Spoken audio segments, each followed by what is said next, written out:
All right, welcome back. So today we're gonna talk about how to pick your niche. Now, first things first, there's a big difference between an industry and a niche. An industry is, I don't know, medical, construction, real estate, it doesn't matter. Niches are subcategories of those.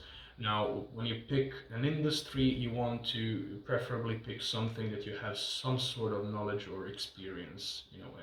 Let's say if you went to med school, you probably want to pick something related to medical, right? If your parents were, I don't know, in construction, you probably want to pick something from construction and so on.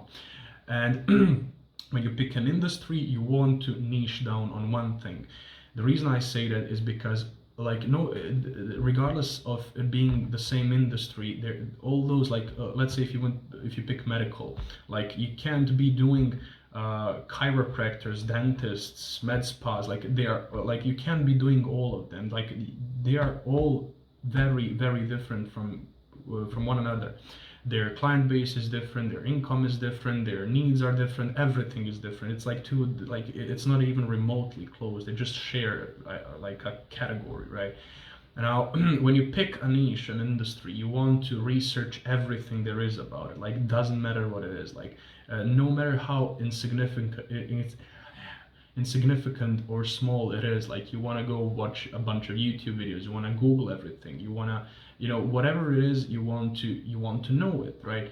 Now, the first things first, you want to ask yourself, or research rather, is it a growing industry, is it declining, like how well is it performing, like you need to know everything from that point on. Now, the next thing would be you need to ask yourself how competitive it is. Now, the thing is, the more competitive it is, the more creative you're gonna have to get, because of, like, just follow the logic, the sheer volume of people, and how saturated it is. You're gonna have to find a way to stand out from the rest of them. You can't be doing everything the way everyone else is doing and expect like something, I don't know, extraordinary. Like, it doesn't work like that. You need to, like, the more saturated something is, the more creative you're gonna have to get. Now, that's like no matter how like saturated, or how, I don't know, how new a niche is or something like that, like, it doesn't matter. Like, you can succeed in both, like, regardless. It just they have their own difficulties in their own way, and you just need to find a way to solve it along the way, right?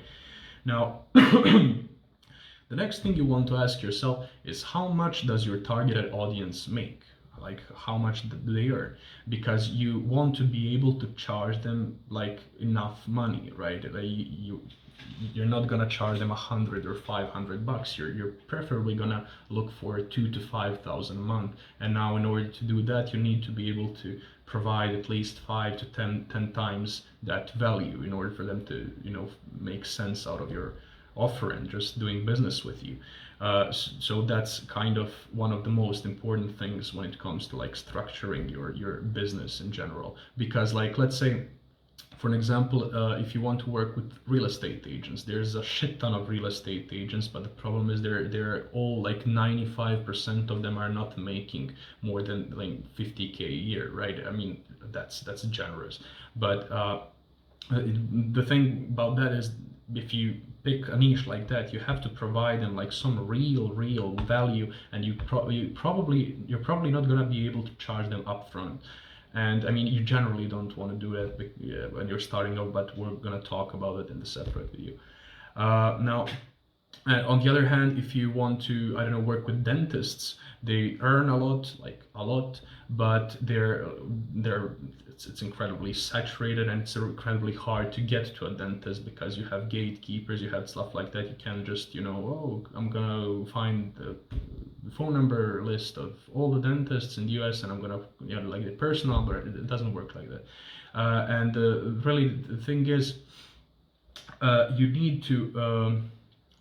The main thing really, when you're starting off, is how hard it is going to be for you to reach a decision maker, the decision maker. Because like, let's say you want to do e-commerce, which was, for some reason, I mean, probably probably because of Iman Gaji or whatever his name is, e-commerce, became like this, I don't know, meta thing that everyone wanted to do e-commerce. And I myself tried e-commerce for half a year, and it was a fucking nightmare. Now, don't take this as like, oh, I didn't make it, maybe like it doesn't matter. Like maybe you're smarter than me. Like it's not like a defining thing. Like you can try it yourself. I'm just telling you from my experience. Like I bought a shit ton of these mailing lists. I spent thousands of dollars on these mailing lists, and I'd send out literally like 5 to 1,000 emails a day.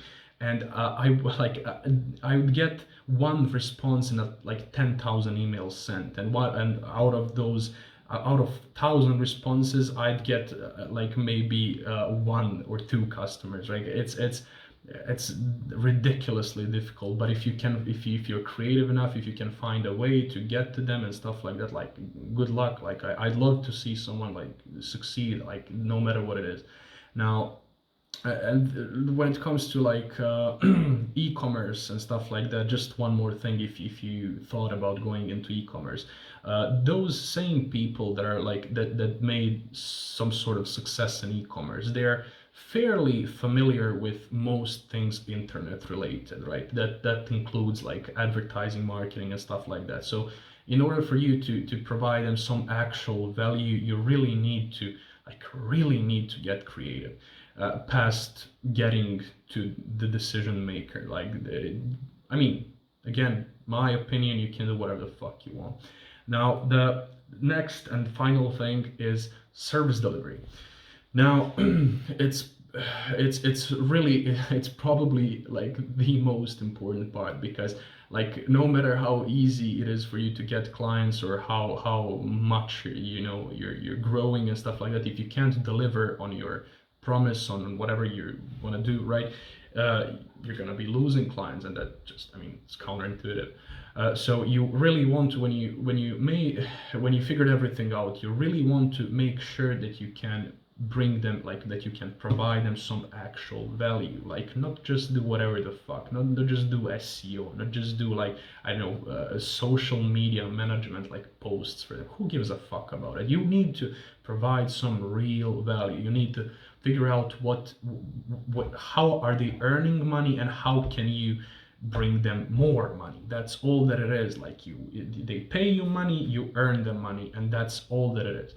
Now, and the next thing you need to ask yourself, how hard would it be for you to deliver your service how hard would it be for you, how difficult, like logistically, in a sense, if you want to, I don't know, work with hair salons, you're gonna have to, like, their average client value is like 50 to $100. You're gonna have a fucking nightmare trying to do that, because like in order for you to bring them some actual value, you're gonna have to bring them like 100 patients, 100 customers, which is a fucking logistical nightmare. But you really need to take all things into consideration. Like you need to think about their client value. How much is one client or product? That doesn't matter. Like this is not only like service-based script framework. It can be applied to anything. Like you need to think about how much is a client worth to them, their client, or a product they sell. Like you need to make this you need to make like proportional in a sense. You want to provide at least 5 to 10 times the value of the money they're paying you for, for your offer to be I don't know, fucking, for it to make sense to just from their perspective, right?